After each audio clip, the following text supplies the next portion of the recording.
Hey everybody, it's Nico and welcome to Across the Airwaves. This is News with Nico. We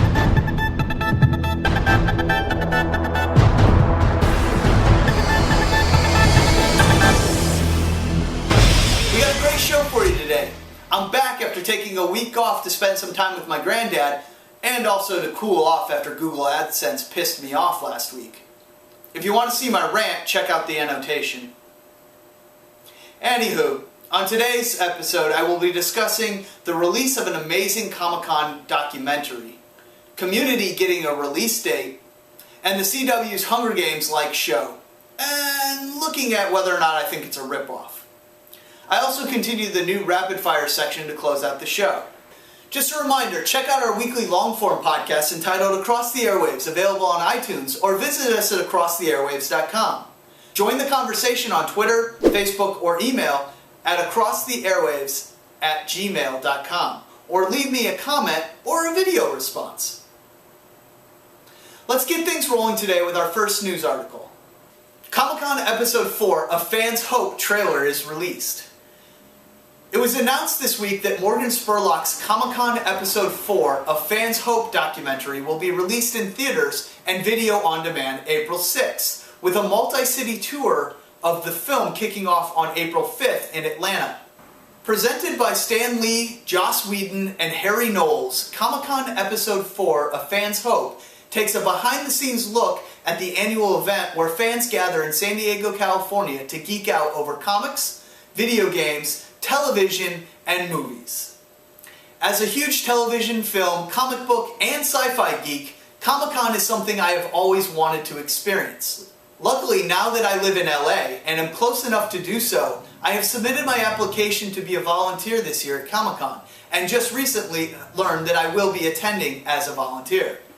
Morgan Spurlock's documentary looks amazing and gives you that behind-the-scenes look that we all want.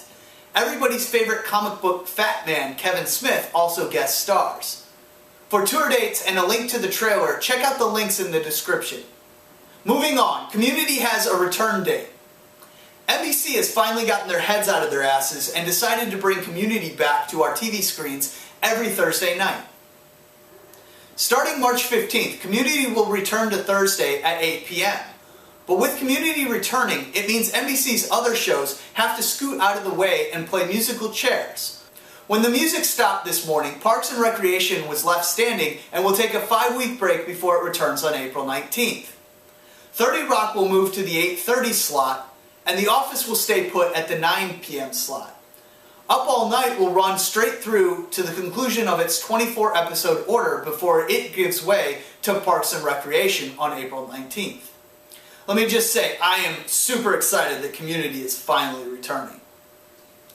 Friday Night Lights' Amy Teagarden has been cast to star in CW's Hunger Game-esque potential ripoff entitled The Selection. Friday Night Lights star Amy Teagarden has been cast in the lead role for the Hunger Games-esque drama pilot that's described as an epic romance set 300 years in the future, which centers on a poor young woman who is chosen by lottery to participate in a competition to become the next queen of a war-torn nation at a crossroads. For 35 girls, The Selection is the chance of a lifetime, the opportunity to escape the life laid out for them since birth. To be swept up in a world of glittering gowns and priceless jewels, to live in the palace and compete for the heart of the prince. The CW show is based on a forthcoming book due out for release on April 24th. This seems very similar, though not completely the same, as the premise behind the much-loved and highly anticipated Hunger Games movie based on the wildly successful books. While I have not read any of them, I do plan to do so soon. Well, after I get done with the Game of Thrones and rest of the Song of Ice and Fire series. Moving on, now we've come to the rapid fire section where I run down the top headlines for the week to keep you up to date on everything film and TV news. TBS extends Conan for 2 more years. TBS gave Conan O'Brien a vote of confidence last week, extending its deal with the comedian to continue his late-night talk show Conan for 2 more years. Under the terms of the deal, Conan will air through at least April of 2014. I'm a huge fan and staunch supporter of Team Coco, and usually watch virtually every episode. I'm wondering, have you followed Conan to TBS? Milo Ventimiglia, cast in Frank Darabont's L.A. Noire. The hero star and Gilmore Girl guest star, Milo Ventimiglia, will be returning to TV in Walking Dead creator Frank Darabont's new show, L.A. Noire. Described as a fast-paced period thriller based on the acclaimed novel of the same name, the project centers on the 1940s-1950s era epic battle between Los Angeles Police Chief William Parker and a boxer-turned-mobster named Mickey Cone. Ventimiglia will play Ned Stacks, a former Marine who served during World War II and is now an up-and-coming lawyer who has been groomed to be a fixer for the mob.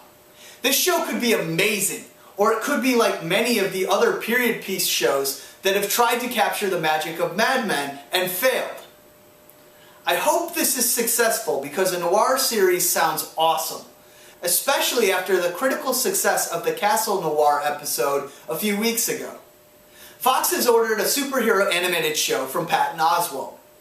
While Fox's pilot season has mostly been concentrating on live-action comedies, the network has also been keeping its animated pipeline flowing. Fox has given a presentation order to Working Class Hero, an animated comedy starring actor-comedian Patton Oswalt. The project is set in a world where superheroing is just another low-paid government job and centers on a dad played by Oswalt, whose powers are no match for his misfit superhero co-workers and his demanding family. Hey, that's all the time we have for today. Thanks everybody for watching. Your question for today is, are you excited for Comic-Con and will you be attending this year? Leave me a comment, and for super duper fun points, leave me a video response. You can subscribe up above and don't forget to clickety-clack that like button. And that's the news with Nico for this week.